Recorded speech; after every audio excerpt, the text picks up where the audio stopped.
بسم اللہ الرحمن الرحیم صلی اللہ علی محمد۔ تمام دیکھنے اور سننے والوں کو ناہید احمد جیلانی کا سلام۔ ناظرین، آپ کو جیلانی جی یوٹیوب چینل پر خوش آمدید۔ اللہ عز و جل سے دعا ہے اللہ عز و جل آپ کو جہاں بھی رکھے، اپنے اہل خانہ سمیت باخریت رکھے، خوش بھی رکھے اور محفوظ بھی۔ ناظرین کرام، اپنی گفتگو کا آغاز کرنے سے پہلے تمام خواتین و حضرات سے یہ گزارش ہے،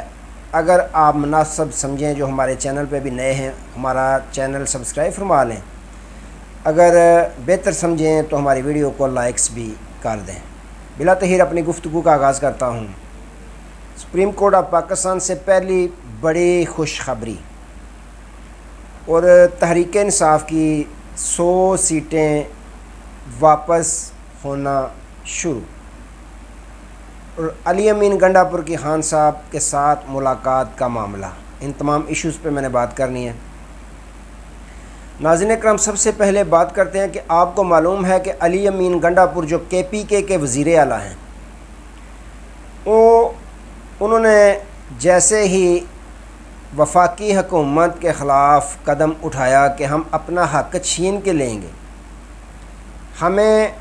ہمارے پیسے جتنے بھی ہیں بقایا جات وہ سارے ہمیں دیے جائیں، نہیں تو ہم اسلام آباد کا رخ بھی کر سکتے ہیں احتجاج کے لیے۔ اور پھر جو لوڈ شیڈنگ کا معاملہ چل رہا ہے KPK کے اندر، اس میں آپ نے دیکھا پاکستان تحریک انصاف کے MPA بھی گریڈ اسٹیشنوں پر پہنچے، اس کے بعد بذات خود علی امین گنڈا پور صاحب بھی کل گریڈ اسٹیشن پر پہنچے، اور انہوں نے جو ٹائم ٹیبل تھا غیر اعلانیہ لوڈ شیڈنگ کا خاتمہ، اور ٹائم ٹیبل 12 گھنٹے انہوں نے طے کر لیے کہ 12 گھنٹے سے زیادہ KPK میں لوڈ شیڈنگ نہیں ہوگی۔ آپ کو معلوم ہے کہ ماضی میں بھی جیسے وزیر اعلیٰ KPK منتخب ہوئے تو انہوں نے شہباز شریف صاحب کے ساتھ جو وزیر اعظم پاکستان ہے ملاقات کی، اور مل کر صوبے کی بہتری کے لیے مل کر چلنے کو ترجیح دی۔ اس کے بعد انہوں نے یہ بھی کہا کہ میری خان صاحب کے ساتھ ملاقات نہیں کروائی جا رہی۔ آپ نے دیکھا پھر ان کی خان صاحب کے ساتھ ارجنٹ ملاقات بھی کروائی گئی۔ اب جیسے ہی انہوں نے یہ حکومت کے خلاف بولنا شروع کر دیا کہ اگر ہمارا خاکہ ہمیں نہ دیا گیا تو ہم احتجاج کریں گے، اسلام آباد پر چڑھائی بھی کریں گے، اور ریسنٹلی جو انہوں نے گریڈ اسٹیشن پر جا کر بجلی بحال کی KPK کی، اور ساتھ ہی بڑا اعلان بھی کر دیا کہ اگر ہمارے پیسے ہمیں نہ دیے گئے تو ہم نے IMF کے سامنے اس حکومت کے سارے پول کھول دینے ہیں۔ اس کے بعد اب لگتا ہے کہ حکومت نے دوبارہ ان کے ساتھ اپنی جو ٹسل ہے وہ دوبارہ شروع کر دیا۔ ہوا کچھ یوں کہ آج KPK کے جو وزیر اعلیٰ علی امین گنڈا پور ہیں، انہوں نے آج ملاقات کرنے کے لیے اپنا نام لسٹ میں لکھوایا تھا اپنے لیڈر سابق وزیر اعظم عمران خان صاحب کے ساتھ اڈیالہ جیل میں۔ آج جمعرات کا دن تھا، رؤوف حسن، علی بخاری اور دیگر جو تھے ان کی ملاقات آج ہونی تھی، ہوئی بھی۔ علی امین گنڈا پور صاحب کا نام بھی وہاں پہ موجود تھا، لیکن ذرائع یہ خبریں دیتے ہیں کہ علی امین گنڈا پور صاحب کا جو نام تھا، جیل انتظامیہ نے کہا کہ ہم معذرت خواہ ہیں، ان کے نام کی جگہ آپ کسی اور کو شامل کر لیں۔ پھر علی امین گنڈا پور صاحب کا نام جو ہے وہ اس لسٹ سے نکال دیا گیا، یعنی کہ ان کو جو وہ کر رہے ہیں حکومت کے ساتھ کر تو وہ بہتر رہے ہیں، اپنے حلقے کی آواز بلند کر رہے ہیں، اپنے حلقے کی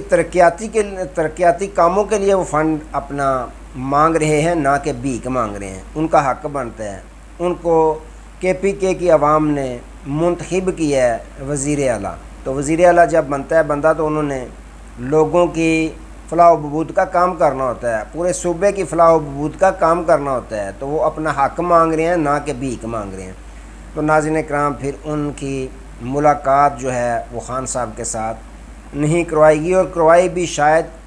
نہ جائے جب تک وہ اپنے لہجے میں نرمی اختیار نہیں کرتے، یا جو حکومت چاہتی ہے ان کے مطابق وہ نہیں کرتے۔ لیکن خان صاحب کے وہ پر اعتماد ساتھی ہیں، خان صاحب پورا ان پہ اعتماد کرتے ہیں، اور خان صاحب کی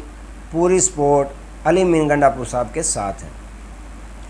اچھا، ایک طرف تو یہ ہو گیا ناظرین کرام، آپ کو پتہ ہے کہ پورے پاکستان میں کم و بیش جو ایم این ایز کی سیٹیں ہیں پاکستان تحریک انصاف کی، بقول پاکستان تحریک انصاف کے، وہ 100 کے قریب ہیں جو فارم 47 کے تحت ان سے چھینی گئی ہیں، جس کے معاملے میں باقاعدہ آپ کو پتہ ہے ٹربیونل میں درخواستیں دائر کی ہیں پاکستان تحریک انصاف کے ایم این ایز نے، جو فارم 45 کے تحت ایم این ایز منتخب ہوئے تھے۔ پھر جو الیکشن ٹربیونل کا معاملہ تھا، آپ کو وہ بھی معلوم ہے کہ جو chief justice Lahore high court ہیں شہزاد ملک صاحب اور جسٹس شاہد کریم صاحب، انہوں نے فیصلہ ایک جاری کیا کہ الیکشن ٹربیونل 8 عدد جو انہوں نے فکس کیے ہیں، ان میں انہوں نے جو جج صاحبان کے نام تھے وہ بھی list election commission of Pakistan کو بھیجی، لیکن الیکشن کمیشن آف پاکستان بضد ہے کہ ہم نے یہ نام نہیں ہمیں چاہیے، ہمیں وہ چاہیے جن پہ ہمارا اعتماد ہو، جو ہماری بات مان کر چلیں، جن کو جس طرح ہم چاہیں مینج کرنا وہ مینج ہو جائیں۔ تو یہاں پہ آ کے پھر ایک تنازع کھڑا ہو گیا جب چیف جسٹس شہزاد ملک صاحب نے نوٹیفیکیشن کر دیے کہ یہ جج صاحبان ہیں، یہ فیصلہ ہمارا اٹل ہے۔ اس کے بعد ہوا کیا، آپ کو پتہ ہے کہ ایک صدارتی آرڈیننس لایا گیا، ایک قانون پاس کیا گیا کہ جو ریٹائرڈ جج صاحبان ہیں وہ سربراہی کر سکیں گے الیکشن ٹربیونل کی۔ پھر اس کے خلاف جو فیصلہ chief justice Lahore high court نے دیا تھا، اس کے خلاف الیکشن کمیشن آف پاکستان دوڑتا ہوا پہنچا سپریم کورٹ آف پاکستان میں، اور سپریم کورٹ آف پاکستان میں جب تحریک انصاف کا کوئی کیس چلا جائے تو آپ کو پتہ ہے پھر چیف جسٹس قاضی فائز عیسیٰ صاحب محترم پھر کتنی جلدی کرتے ہیں، انہیں سماعت کے لیے منظور کر لیا۔ 2 رکنی بینچ جسٹس نعیم اختر افغانی صاحب اور بذات خود چیف جسٹس صاحب 2 رکنی بینچ تشکیل انہوں نے دیا، جس نے آج سماعت کی باقاعدہ۔ الیکشن کمیشن آف پاکستان کے جو وکیل صاحب ہیں اسکندر بشیر صاحب، انہوں نے ان کی وکالت کی، اور پاکستان تحریک انصاف کی جانب سے سلیمان اکرم راجہ صاحب نے وہاں پہ پیروی کی۔ سلیمان اکرم راجہ صاحب کو تو محترم قاضی صاحب نے بولنے ہی نہ دیا، انہوں نے کہا کہ یہ 2 اداروں کا آپس میں تنازع ہے، 2 اداروں کا آپس میں تنازع ہے۔ ہائی کورٹ لاہور ایک ادارہ ہے، سرکاری ادارہ ہے، اور الیکشن کمیشن آف پاکستان بھی ایک سرکاری ادارہ ہے۔ الیکشن کمیشن آف پاکستان کے وکیل صاحب کو انہوں نے پورا ٹائم دیا کہ ہمیں کچھ حقائق پر روشنی ڈالیں کہ یہ معاملہ کیا ہے۔ تو جو اسکندر بشیر صاحب ہیں، انہوں نے کہا کہ 14 فروری کو ہم نے خط لکھا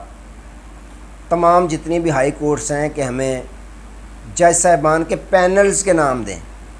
حالانکہ یہاں پہ انہوں نے غلط بیانی کیا ہے، پینلز کے نام مانگے تھے، لیکن لاہور ہائی کورٹ کی طرف سے ہمیں جج صاحبان کے نام بھیجے گئے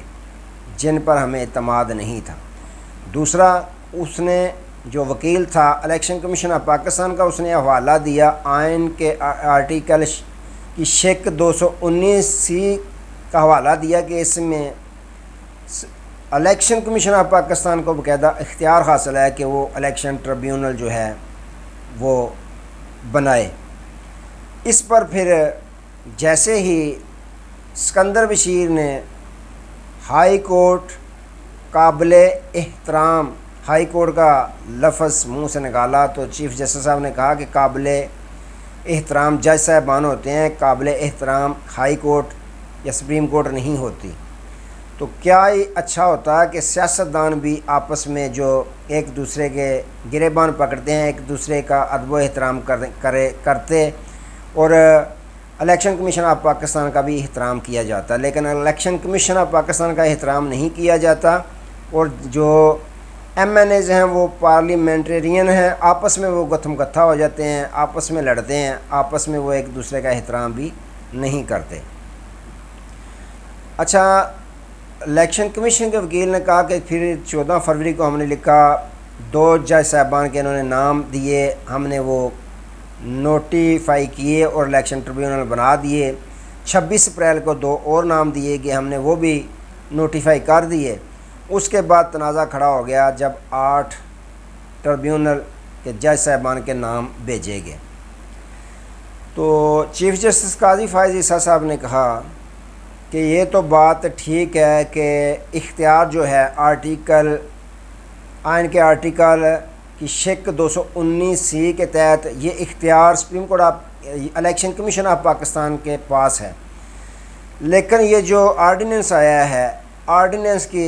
کیا ضرورت تھی؟ آرڈیننس کے ذریعے اس طرح ملک نہیں چلائے جا سکتے۔ آرڈیننس ہی لانے ہیں تو پھر پارلیمان کو تالا لگا دینا چاہیے۔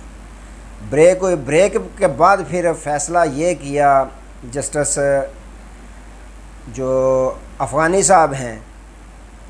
افغانی صاحب اور چیف جسٹس آف پاکستان قاضی فائز عیسیٰ صاحب، انہوں نے جو اس کی درخواست الیکشن کمیشن کی کہ اس کے فیصلے کو فوراً معطل قرار دیا جائے جو لاہور ہائی کورٹ کا ہے، تو لیکن انہوں نے درخواست کو مسترد کر دیا، اور ساتھ ہی جو کمیٹی بنائی گئی ہے پریکٹس اینڈ پروسیجر بل کے تحت، جو قانون کے تحت جو کمیٹی میں 3 سینئر ترین جج صاحبان ہیں وہ بینچ تشکیل دینے کا جو فیصلہ ہوا ہے، انہوں نے پھر کمیٹی کو لکھ دیا باقاعدہ خط کہ یہ کمیٹی فیصلہ کرے گی لارجر بینچ کا۔ تو اس میں اب جسٹس منیب اختر صاحب ہیں، جسٹس منصور علی شاہ صاحب ہیں اور قاضی فائز عیسیٰ صاحب خود ہیں۔ یہ 3 سینئر ترین جج صاحبان فیصلہ کریں گے کہ کون سا بینچ بنانا ہے، لیکن یاد رکھیے گا اب حالات مختلف ہیں۔ جسٹس منصور علی شاہ اور جسٹس منیب اختر صاحب بھی حالات کو جانتے ہیں، انہوں نے قاضی صاحب کے ساتھ یہ فیصلہ کرنا ہے کون سا بینچ بنانا ہے۔ تو اس میں ناظرین کرام اب لگ یوں رہا ہے کہ اگر جو قاضی صاحب نے آج فیصلہ جو ایک قسم کا انہوں نے سنایا ہے، اس میں انہوں نے حکم امتناعی جاری نہیں کیا، یعنی جو